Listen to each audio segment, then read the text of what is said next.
इमरान इस्माइल साहब हमारे साथ मौजूद है, पाकिस्तान तहरीक इंसाफ के रहनुमा साबिक गवर्नर सिंध। इमरान साहब, इलेक्शन के हवाले से तो जो मामलात हैं सुप्रीम कोर्ट के वाज़ेह अहकामात, लेकिन जो कुछ सेनेट में, जो कुछ कौमी असम्बली में आज आपने देखा, फिर मुश्तरका इजलास भी आज बुलाया गया इसी मकसद के लिए, तो सर इलेक्शन होते हुए नजर आ रहे हैं अब?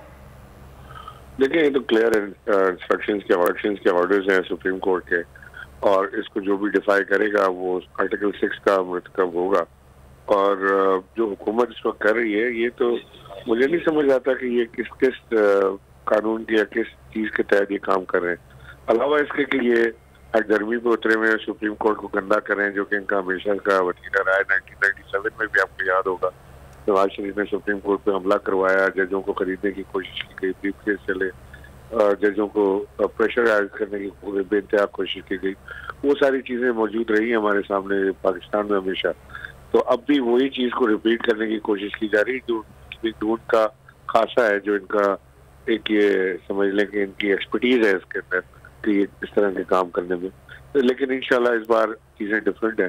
पाकिस्तान तहरीक इंसाफ अपनी अदलिया के साथ और कानून के साथ डट के खड़ी है, और हम भी देखेंगे कि किस तरह ये इस बदमाशी से इलेक्शन रोकने की कोशिश करते हैं। तो सर क्या प्लान है अगर ये इस तरह से, जैसे आज सेक्रेटरी खजाना के हवाले से, वजारत खजाना के हवाले से था कि वो पैसे देंगे, अब इलेक्शन कमीशन कल क्या रिपोर्ट देता है, क्या चीज़ें हैं, ये तो शेड्यूल मुतासर करने वाली बात है।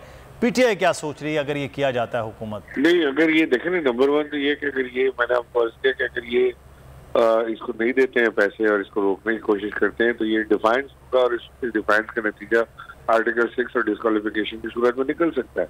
पहले भी वजीर आजम जो है वो डिफाइंस में और इसमें फारिग हो चुके हैं कोर्ट से, यूसुफ रजा गिलानी।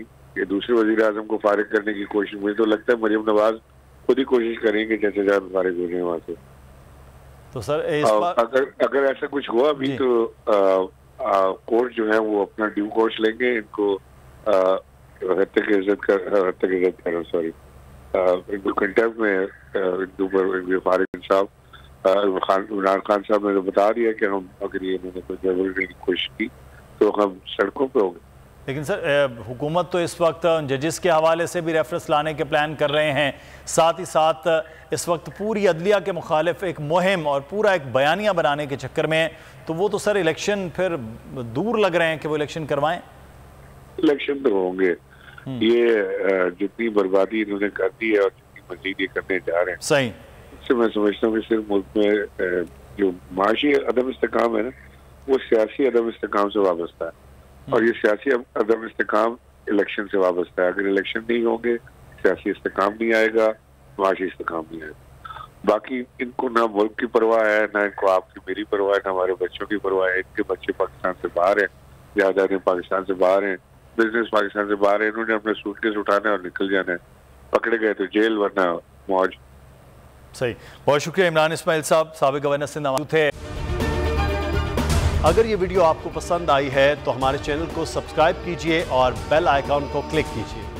तो नजर आ रहा है सामने लिखा हुआ है जुल्म मिटने के लिए, दो चीजों से मिटेगा भाई।